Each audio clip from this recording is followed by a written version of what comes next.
All ఇదిగోండి పచ్చి మామిడికాయ ఉంటే దీంతో ఏమైనా చేయొచ్చు కదా.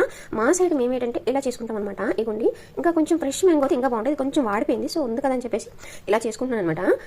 మన మ్యాంగో ఇలా కట్ చేసుకోవాలి, లోపల టెంక్ ఉంటుంది కదా తీసేసి ఇలా కట్ చేసుకుని ఎక్కువగా ఉగాది పచ్చళ్ళు ఉంటే అందులో అన్నీ వేస్తాం కదా, చింతపండు పని వేస్తాం కదా. బట్ ఇదైతే అలా కాదు, ఇలాగైతే కట్ చేసుకుని ఇదిగోండి కొంచెం మ్యాంగో వాడినట్టు అనిపించింది సో అయినా బాగుంటుంది, ఫ్రెష్ అయితే ఇంకా బాగుంటుంది. ముక్క కరకరలాడుతూ అసలు భలే ఉంటుంది, కొబ్బరి ముక్క తిన్నట్టు ఉంటుంది. బట్ కొంచెం ఇదైందిగా ఓకే పర్లేదు.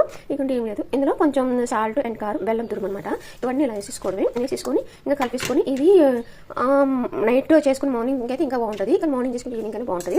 ఇది పెరుగన్నంలో కానీ అసలు ఈజీగా తినేయచ్చు అనమాట. ఈజీగా అంటే చాలా టేస్ట్ బాగుంటుంది, ఉట్టుగానే తినేయచ్చు అనమాట, అంత బాగుంటుంది అనమాట. మీరు ఎప్పుడైనా ఇలా ట్రై చేస్తారా? ట్రై చేస్తే అంటే ఇలా మీకు తెలిసి ఇలా చేస్తారని తెలుసా. ఇందులో కొంతమంది ఆవు పిండి వేసుకుంటారు, నేను ఆవు పిండి ఏమీ లేదు ఇంక ఇంతే అనమాట. ఇది కొంచెం ఊరుతుంది, ఈ బెల్లం ఉంది కదా, ఈ బెల్లం మా వాటర్ మనకి సరిపోతుంది అనమాట, ఊరుతుంది అనమాట.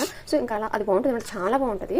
మా అమ్మ చేసేది, మా అత్త చేస్తారు, బట్ కాకపోతే కొంచెం ఆవు పిండి వేస్తారు అత్త అయితే. నేనైతే ఇలా చేస్తాను, ఒక్కోసారి అలా చేస్తాను, చాలా బాగుంటుంది అనమాట. మీకు ఇలా తెలిస్తే కామెంట్ చేయండి, ప్లీజ్ సబ్స్క్రైబ్.